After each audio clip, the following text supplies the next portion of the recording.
Hello and welcome. In this video, I'm going to speak with you about the difference between misusing and abusing power. Really, it's a spectrum, and you will see that as I go on. I want to speak about this in the context of spiritual teachers. I've been doing a little bit of a series on spiritual teachers and how we as students can relate best to them. And how I think that in the time that we live in, we are being called to evolve, not just in spiritual communities, but in communities more largely. And part of that evolution is really investigating our relationship with power, not just intellectually, but emotionally, physically, in an embodied way. So that we can really stand in our own power, our own sovereignty, our own self-possession, and be able to navigate, whether that's spiritual communities and teachers, other communities we may be in, etc., in a way that we are more conscious agents, more conscious participants of the evolution that's possible literally in every moment. So with that preamble, let's get into it.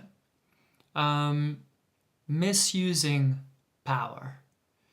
Really, when I think about this, I'm just thinking about people being human, as the title of the video suggests. But what do I mean by that? What do I mean by that is that in the course of all of us being human, okay, now I'm talking about every human being on the planet,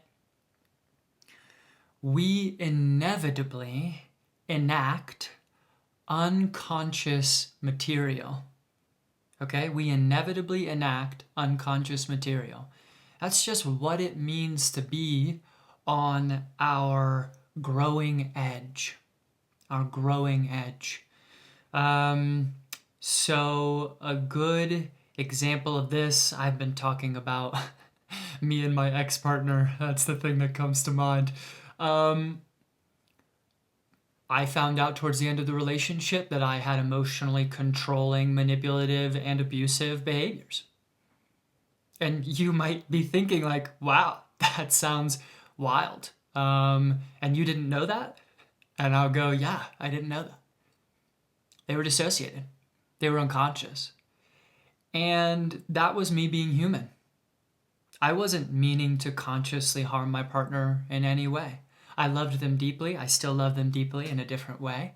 But it happened, and that is my responsibility to, once it is brought to my consciousness, right? Once I am given that feedback, to slow down and really take it in.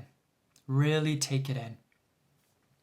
What's my other option there? My other option, which, again is also all too human, is to receive the feedback, get defensive, right? Say, no, that couldn't be happening.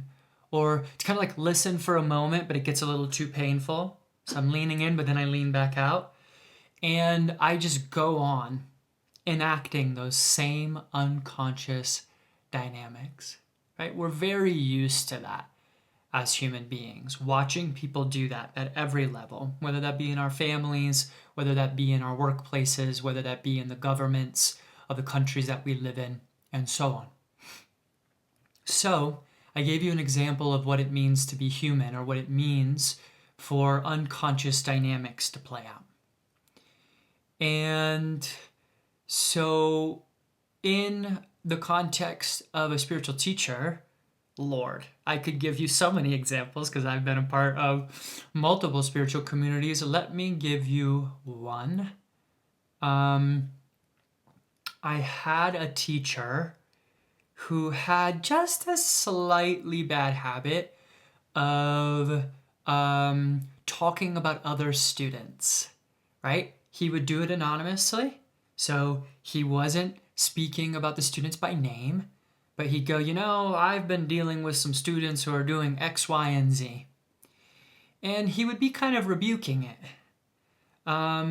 in a way that felt very messy to me. The fact that he was talking about these other students, the fact that he was talking about these dynamics, I felt that it could have come forward in a way that was much more transparent about what he was wrestling with.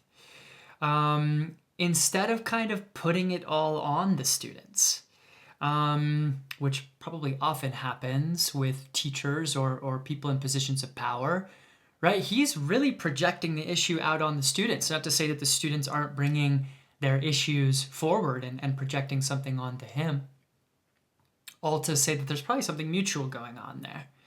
And, I digress, this is him being human. It's him being a little messy. He's not abusing his power in this moment. He's not triangulating the community against a couple of students or something like that. He's being unconscious.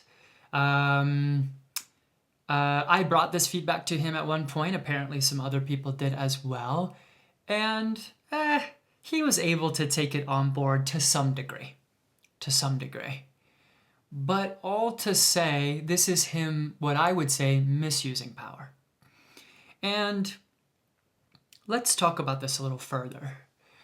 When we talk about misusing power, we need to understand something, that in any power relationship, there's someone in an up power position and someone in a down power position. The up power position is obviously the person in power. The down power position is the person who has less power. This happens all over the place. In spiritual communities, we have spiritual teachers and we have students. But we don't just have that. We usually have more senior students or a kind of inner circle of the teacher. Those people often also have a certain degree of power as well. In our normal, everyday kind of jobs, you have people who are in executive positions. You have people who are in senior managerial positions. You have middle managers. You have employees, and so on. A bunch of power relationships. Employees with their managers, we've got a power differential. Managers with their managers, upper level managers, power differential. Upper level managers with executives, power differential. Okay? Executives to employees, many layers of power differentials. That's a big one. So you see that there are kind of angles to the power differentials, and then we just go on from there. It should also be recognized, I don't think that this is talked about personally often enough in spiritual communities in particular, that in order to really develop power literacy, we also need to have some appreciation of systems of power and oppression, right? So a really easy one has to do with patriarchy and the historical oppression of women, right? And so that people who are read as male will have more power in a social context than people who are read as female. And of course, this goes for many layers, right? We have the racial layer, we have the gender identity layer, we have the sexual orientation layer, we have socioeconomic class, we have ability status, and on and on. And these things are incredibly important because they also play a role in how we are positioned as it regards power in social contexts. A lot of spiritual communities don't have an integrated, embodied kind of analysis and how to work with these kinds of dynamics. I'll say that most of the spiritual communities I've been a part of have almost entirely lacked that consciousness, or have actively resisted it. So that's another piece here. And so again, in any power relationship, when unconscious material surfaces, right, and it's the person in the up power position, the negative impact of that is amplified. than it would be if it was a horizontal relationship. So two middle managers to each other, or two employees to each other, or two friends, right? These are more horizontal as far as power is concerned, at least as far as the initial social context. And so as people's unconscious material is arising in any given moment, the impact is still negative, perhaps, but it's not amplified by that power position. And acknowledging that impact is amplified by power positions, both positive and negative, is really important, because that means that teachers do have an extra responsibility to be noticing themselves when their unconscious stuff is coming out and enacting itself with a student or in communities. And they also have an extra responsibility not to just be aware of themselves, but to be open to receiving feedback. And that's kind of where I want to go next, is that so somebody has unconsciously done something that's been negatively impactful, right? They're just in the process of growing as a human, as a teacher, right? So there's the power differential. They notice it themselves. Maybe they don't notice it. They get feedback from a student or from a group of students. Two possibilities here. Really, it's a spectrum again, but they take it on board, they change. Great. Change means integrating the material that's arising. Again, for my teacher, it would be like, oh yeah, talking about students in this kind of anonymous fashion, where I'm kind of complaining about them, might be negatively impactful. Might be harmful to those students who like, is he talking about me? Maybe they know he's talking about him and they're feeling alienated.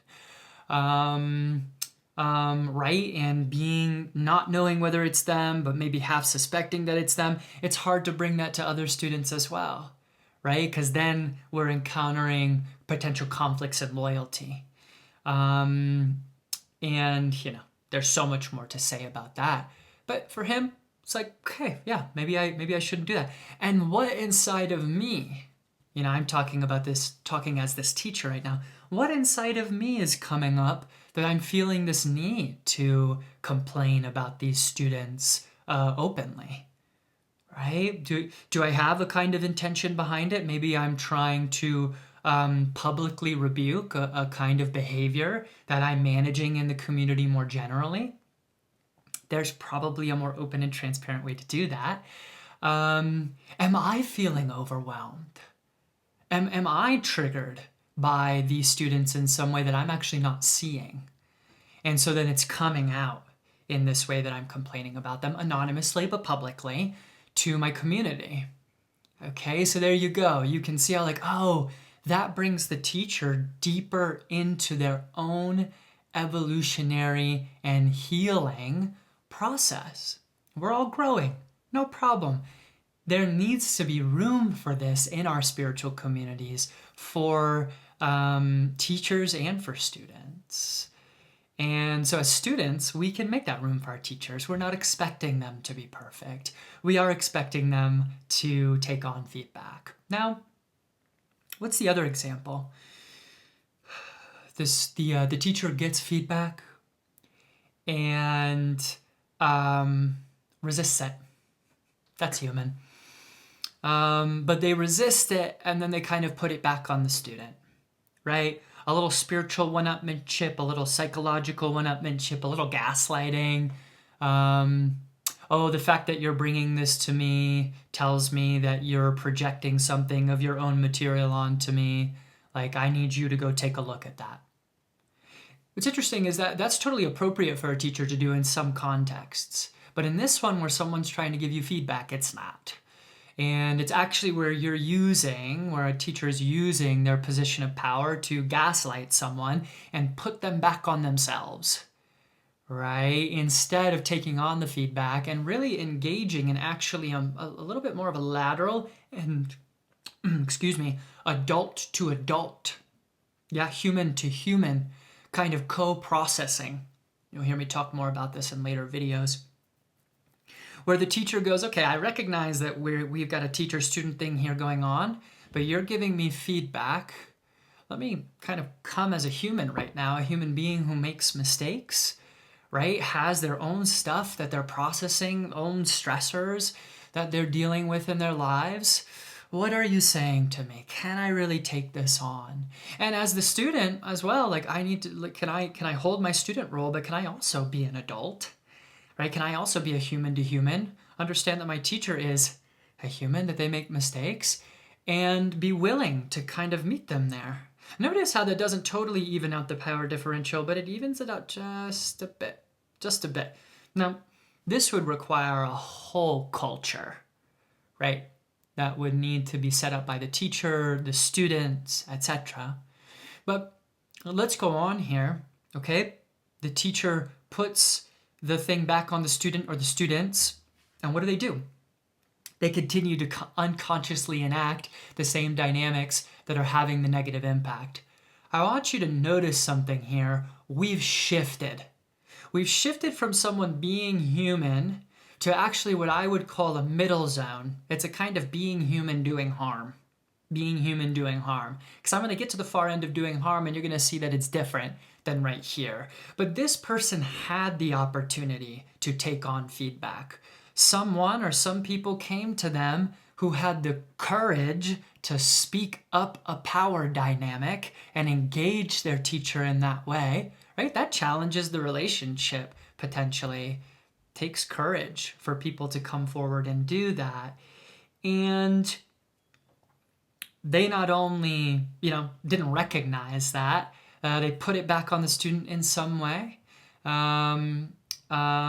They stayed unconscious to it, more importantly, right? Because there's a way that people can come, they kind of take on the feedback, they kind of don't. They're not necessarily super gaslighting the student, but they continue nonetheless to cycle in the same unconscious reenactment of these same dynamics. So this would be like my teacher continuing to complain about students publicly, which he's done at times. I've since left that community for that, but really very different reasons. And I want to be very clear. The teacher and this community are amazing. They've impacted my life in incredibly positive ways. And though I think that this teacher, who I've been using as an example, misuses power, I think he probably never abuses power. So let me be super clear, right? I'm talking about this person, but there's no kind of agenda, and they're really quite excellent. So they're continuing to unconsciously cycle in some dynamics. Okay, but they're kind of in this middle position now.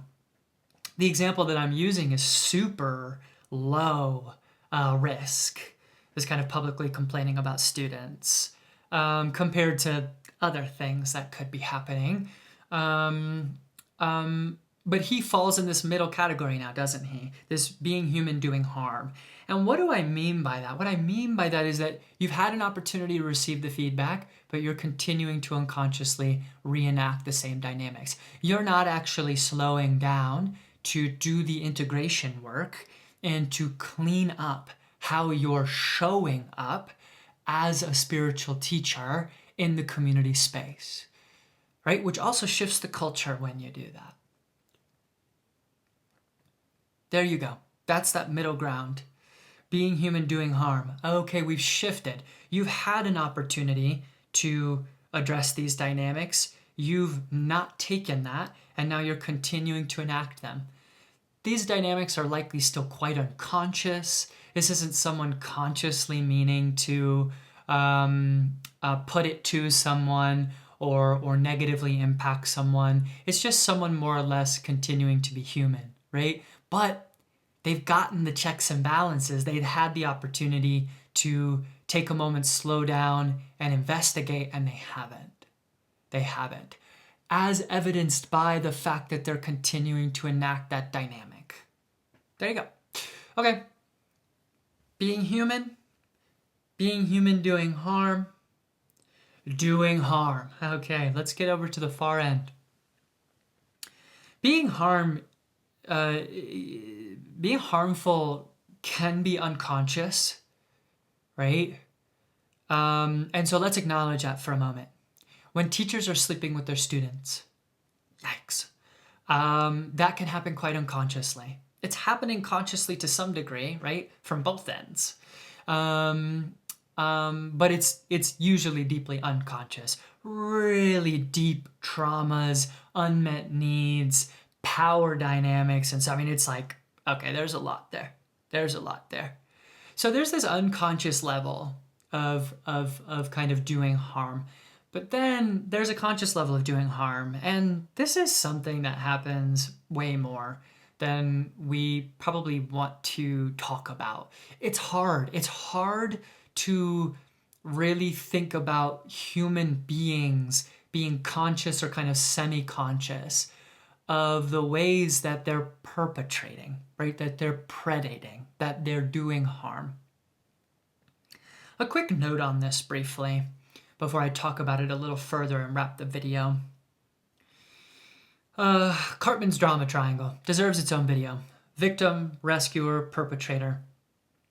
It's very common in the world that we live in that we are, well, it's much more comfortable to identify as a victim or a rescuer. It is not comfortable to identify the perpetrative parts of ourselves. Let me be super clear. We've all got them. We've all got them. If we really want to be in more mature, more adult relationships with these topics, then we need to, it's incumbent upon us to establish relationship with all of our inner victims, inner rescuers, and inner perpetrators. We all have them. Why? Because suddenly I'm talking about spiritual teachers who are sleeping with their students or who are consciously or semi-consciously doing harm. And we're going to project our own tendencies for perpetration and predation out onto those people. The perpetrators and predators are the big, bad, spooky people out there. No. Yeah, they're out there. And we need to speak up against those things. We need to protect those people who are vulnerable. So that's real. And they're in here. They're in here. When you're unconsciously projecting out your own perpetration onto other people, your own capacity for that, you're inevitably going to come either into the role of the victim, I'm very scared of these people, or the role of the rescuer, I need to come in and rescue, right? And we don't want to be in either of those roles. Any role that we're in on the triangle, we are already crystallizing a dynamic that, trust me, we don't want to be in. Crystallizing the dynamic actually is reinforcing it, right? We're trying to transcend and include the triangle. Again, more on this another time. So we can come into relationship with people's perpetrative patterns, people's rescuing patterns, people's victimized parts in ways that is integrative, in ways that is evolutionary. Again, this is this whole up-leveling of how we are with one another. That relates to spiritual communities, but really has to do with what it means to be part of the human family as a whole on the plane at this time. So, having said that, then let's get back to, okay, you've got people out there doing what is an example that is like really up in our consciousness in the spiritual, kind of broader spiritual community right now? Jeffrey Epstein, Deepak Chopra, and Jeffrey Martin. Yeah, we found out that a couple of people who are really bigwigs in the community, people know Deepak Chopra better than they know Jeffrey Martin, but Jeffrey is very well known in the community as well. We found out that they have relationships with Jeffrey Epstein.